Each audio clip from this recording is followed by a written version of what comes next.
never seen an old man this legendary before. To build a wedding house for his son, he gathered 600-century-old mountain pines. After 2.5 years, he finished a 200 square meter, 3-story log cabin. His achievement earned him the title of the most hardcore grandpa from 30 million viewers. Before construction began, Jim spent half a year collecting timber.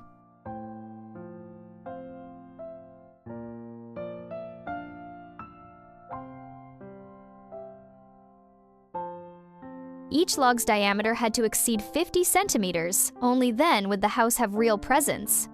Once enough logs were gathered, Jim began marking out the foundation area. Ever precise, he pulled out his measuring tape and outlined a perfect circle of trunks. Since he takes a sip or two every day, he didn't start building right away. Instead, he spent 2 months digging down, preparing to craft his very own wine cellar. When the pit reached 1.5 meters deep, it was time to bring in the logs. Wanting the cabin to last for generations, he charred every log with a torch to resist rot. Only then could the frame be nailed together. If Jim didn't lift weights regularly, he could never have hauled these 100-kilo beams. The basement was divided into several zones, a wine cellar, a kitchen, and a tank for water storage. Then he moved on to the main level. The foundation was built entirely of wood. Each log, once charred, was coated with anti-moisture sealant. To expand the living area, he extended the foundation outward using timber supports. To make the joints fit perfectly, he used traditional mortise and tenon joinery. Jim decided to show the critics online just how skilled he really was.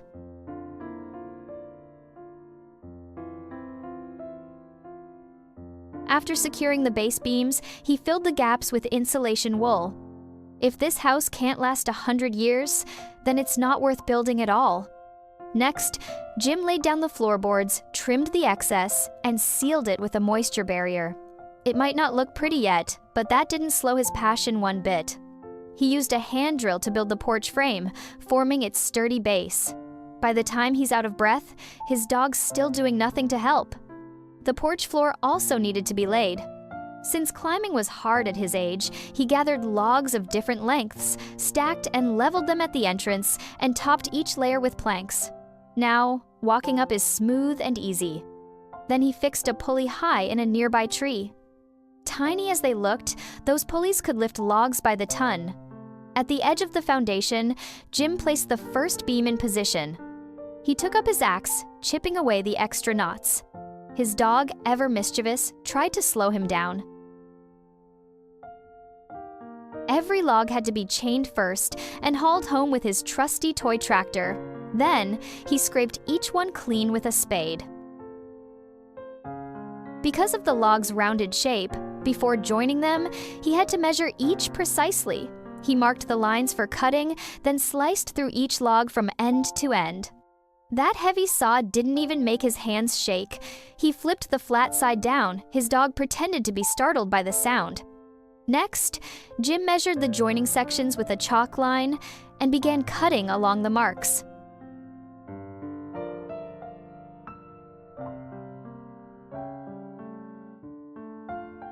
At this point, everything fits together seamlessly. Before starting the actual construction, Jim remembered the foundation for the outdoor kitchen wasn't done yet. He carried the timber to the pit he had prepared earlier and began assembling the base frame at the bottom. After wrapping it with waterproof film, he set it upright. This section would serve as the underground storage room. Then, Jim continued assembling the part above ground. Once the waterproofing was done, he left an opening on the wall for a window frame, a future spot to install the window. After finishing these steps, he moved on to processing the remaining wood. For a man in his 60s, his energy rivaled that of someone half his age. Even tasks like smoothing cement for the basement, he insisted on doing them himself. To leave space for the main entrance, Jim cut through the middle section of a beam, then drove in a 50-centimeter iron nail to secure it.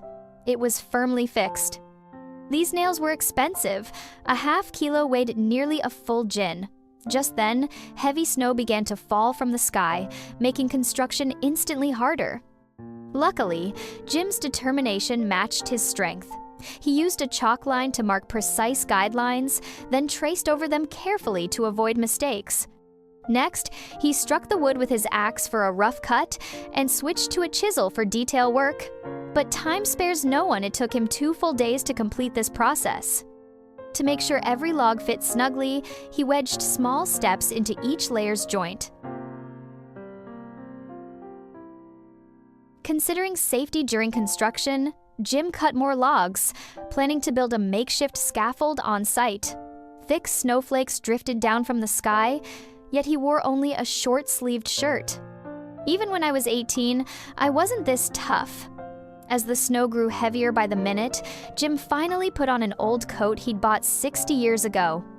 Meanwhile, his dog Bored and Fearless decided to take a swim in the icy pond. Clearly, he was as hardcore as his owner. To make later window and door installation easier, Jim prefixed the window frames and main doorway structure into the wall. Then, as a token of gratitude, his son sent him a fireplace. Jim eagerly assembled it on the spot. At that moment, his stoic facade finally cracked after all. Who could resist working in warmth? Even better, this fireplace could double as a stove for cooking. In the following days, Jim kept building walls, never stopping even through snowstorms. After all, his son was waiting for the wedding house his father promised to build by hand. Each morning before work, he shoveled away snow, and every new log added meant drilling holes and hammering in hand-carved pegs to keep the logs from running away. As the walls grew taller, the alignment of beams became harder to predict, but Jim always adjusted in time. Through the long, silent winter, the forest lay still under a blanket of snow. Only Jim kept working tirelessly. Soon, the wall rose to the height of the window frames. He hauled a 5-meter log onto the door frame, measured each section precisely, and carved matching notches according to the marks.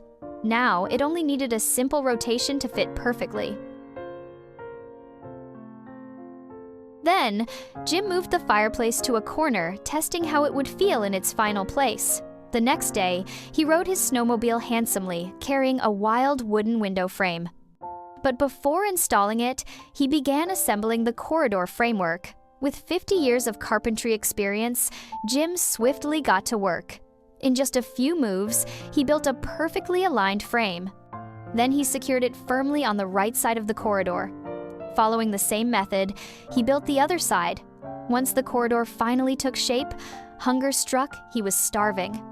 So he lit the stove and poured some oil. He fried rabbit meat until both sides turned golden brown. Then he sautéed the other ingredients and tossed the rabbit back in for a perfect stew.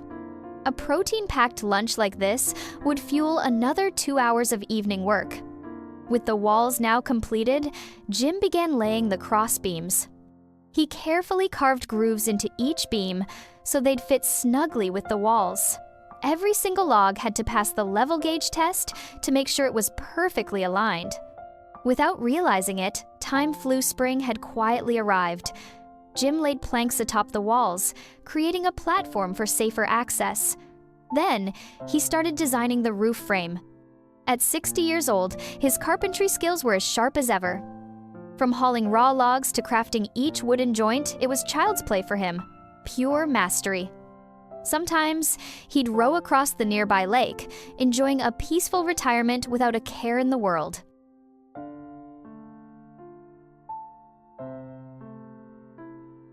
After a short break, Jim began designing the gable frame. Since this area would later become an attic, he needed to leave openings for future windows. Once the front and back frames were secured, Jim tied a rope around a 5-meter log and slowly hoisted it up with a pulley. He carefully adjusted its position so it would slot perfectly into the pre-cut groove. Once secured, the beam was so strong it could withstand even a level 10 earthquake. Next, he installed several pulleys and set the roof ridge firmly into place. The lower beams also needed solid log supports. Though the process was tough, watching the cabin rise so beautifully filled Jim with deep pride. His son once told him to stop working to just enjoy his retirement. But what he didn't know, Jim's stamina rivaled that of a young man. He couldn't go a day without building something. When summer arrived, he began enjoying the wild fruits of the mountains. Those red berries, something only 90 seconds kids would know. The next day, Jim added more supports to the beams. This stage of work required attention to every small detail. In the days that followed, Jim focused on fastening the roof battens. To align each beam precisely on the frame, every measurement had to be accurate to the millimeter. He drew markings on the beams, then began sawing along the lines.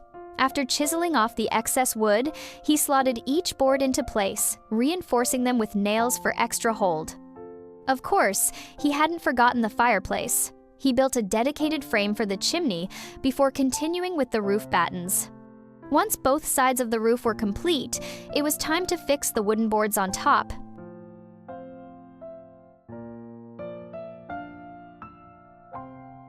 Jim single-handedly covered the entire roof.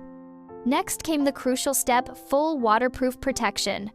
He first spread a layer of moisture-proof film. With no one to help, he adjusted one side, then ran to the other to pull it tight. Right then, he regretted not having more children. Otherwise, he wouldn't be working all alone. With the first waterproof layer done, it was time to install the chimney. Unexpectedly, it came up a bit short. Good thing Jim, besides carpentry, also knew a thing or two about repairs. He quickly patched it with a piece of scrap iron. Ever the perfectionist, he brought in his fold-down cabinet, pulled the door down, and it instantly turns into a stylish dining table. With that, the cozy home feeling arrived. Grinning, Jim showed off his wood-splitting skills. Blunt axe or skinny horse, he still gets it done. Few could ever keep up with him. But fire safety around the fireplace can't be taken lightly. Realizing this, he moved the stove and cabinet aside, measured the base precisely, laid several heat insulation boards, and topped them with wild granite slabs. Once satisfied with the look, he troweled on mortar and set the stone properly. After the mortar cured, he could put everything back in place. He lit the stove at once and fried himself an egg. Pure satisfaction. After a full year, the cabin was finally topped out. Jim fetched planks to sheath the eaves. So his son wouldn't be tempted to shop for free, he had to speed up the build, so his 43-year-old could have a home of his own. Then he started installing the windows he'd purchased. Thankfully, he had pre-framed the openings, so the install was a breeze. Grid pattern panes gave the cabin a more pastoral charm. Riding the momentum, he set the rest of the windows in one go.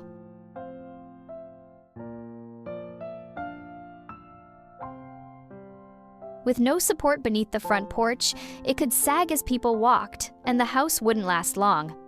So he hoisted a 5-meter log into place, measured its height from the ground, found 2 matching posts, and installed screw jacks at their bases.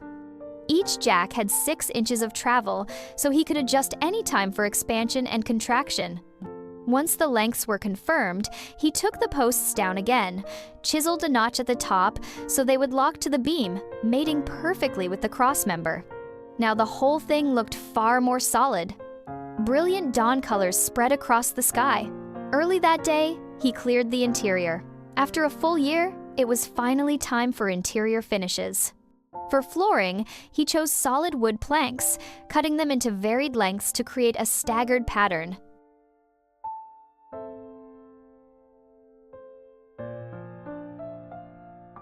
At last, the cabin was barely livable. Early autumn nights fell to 0 degrees, so he and the dog curled up by the fireplace. The potatoes he planted earlier were ready to harvest. In no time, he filled a big bucket. To store all that food, he pushed the build even faster. He had already laid moisture barriers along the side veranda. Now he just needed to fix the cladding boards to the wall. Before that, every piece of timber needed to be charred. That not only extends service life, it also boosts the look instantly. The calm, understated style suits Jim perfectly. This veranda, extending from the side of the house ideal for reading or sipping coffee, is cozy beyond words. Guaranteed, 2 seconds of reading here and you'll be asleep. Of course, for extra safety, Jim decided to craft the wooden door himself. He He lined up several wild planks side by side, joined them tightly using pure woodworking skill, then added a second reinforcing layer on top.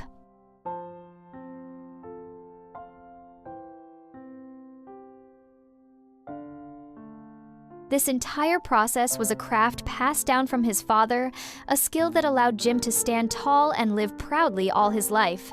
But before the door could be used, it needed to be charred for strength. The next day, he coated it with wood wax oil, instantly multiplying its value tenfold. Then Jim ventured into the forest behind the house. To his surprise, he found a 1,000-year-old lingji mushroom on a birch tree. But Jim wasn't interested in that. What he wanted was the birch bark itself. In no time, he gathered a pile of bark, cut them into perfect lengths, and nailed them neatly into the grooves behind the door. A personal touch, his own artistic signature. He then fitted the hinges on the door, and with that, the veranda was officially complete. As the first frost arrived, to fight off the cold and uninvited wild guests, Jim spent 3 days crafting the main entrance door. Each door he made could amaze for years to come. When it was all done, he finally moved his mattress inside, ready for his first peaceful night's sleep. Next, he worked alone to install the roof battens. Luckily, in his youth, he'd practiced balancing tricks, so walking on the roof felt like flat ground to him. He cut the wood right on the spot, fitting each batten according to the width of the insulation panels. Every step required careful measuring with a tape accuracy within 1 millimeter. Once the roof was fully secured, he took out the right-angle steel his son had sent, clamped it to the edge of the roof, forming a solid defensive line. For roofing, he chose durable color steel tiles since they were pre-cut to length. The installation went smoothly and fast.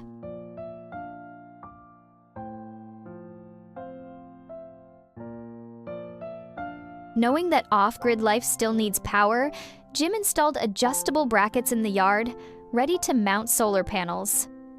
But before long, the first snow of winter began to fall.